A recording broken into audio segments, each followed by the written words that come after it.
Hey guys, so I'm back with another video, and this is for women who have given birth or are about to give birth, or you just could be pregnant, right? Even if you're just thinking about getting pregnant, listen. Pray over your placenta. Pray over your placenta. Why am I saying this? Because your placenta is being donated to who?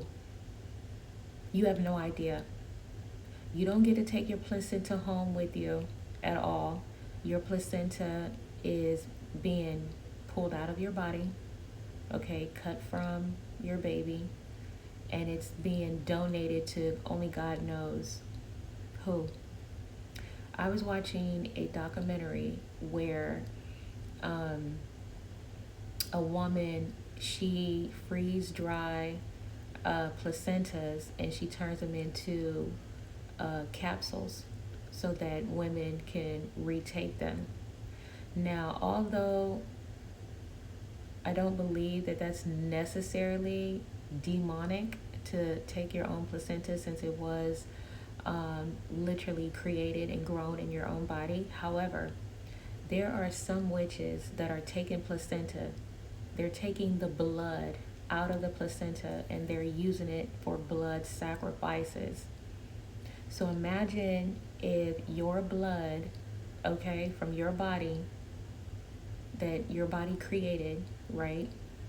God created, witches are taking your blood and they're using it for sacrifices. Because if they can't get blood any other way from a sacrifice, meaning an animal, or if they can't get,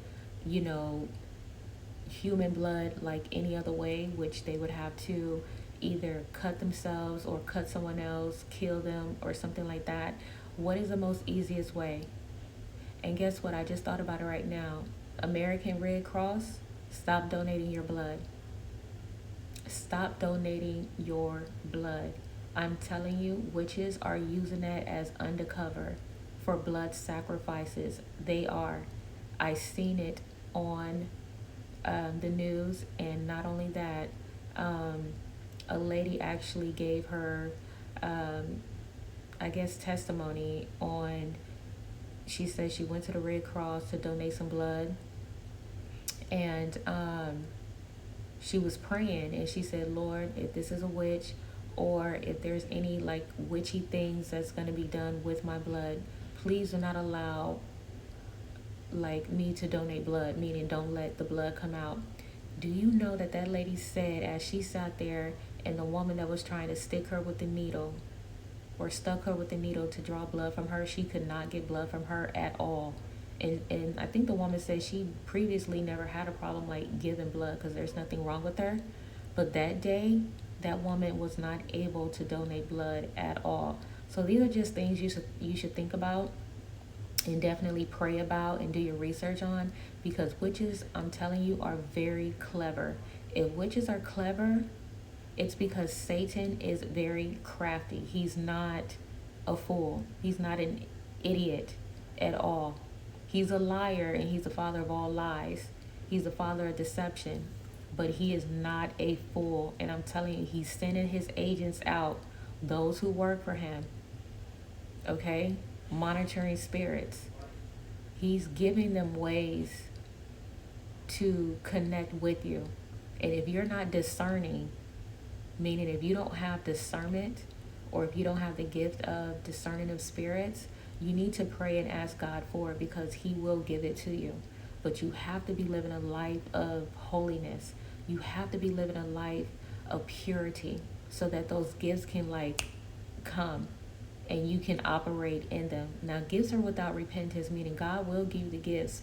And if you call yourself trying to, use them for, evil, or use it, for your own selfish gain, then you're definitely going to have to deal, God's going to deal with you about that, but he won't just like take the gifts away.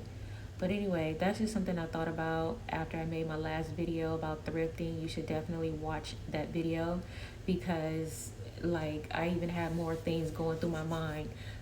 even after making the video. It's so crazy how, our items can be used, just because we are owners, of them. But when you're living a life, of consecration, meaning you are literally sacrificing, yourself, you're putting yourself on the altar of God, meaning you are killing your flesh, you're fasting, you live a life of fasting. Everyone should be fasting at least once a week. Like, there are some that fast more than that, but you should be at least fasting once a week. And I'm talking about no food at all, straight water, water only. If you are intaking any type of food and you say you're fasting, go on and eat a full course meal, and then go ahead and grab a cupcake, because you're not fasting.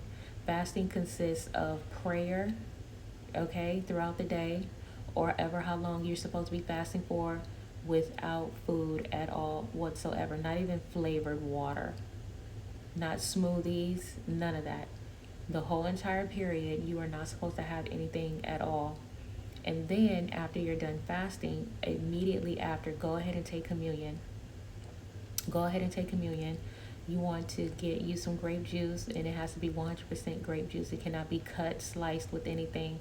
I highly recommend, I buy Welch's grape juice, the Concord kind, 100% grape juice, and then I get these oyster crackers from Walmart, and that's pretty much like the bread, right? And I try to take communion like every other day. I take it every other day. So I take it multiple times, like a month. At first, I was just doing it like the first of the month, but I literally try to take communion like every other day, because that's just me, right?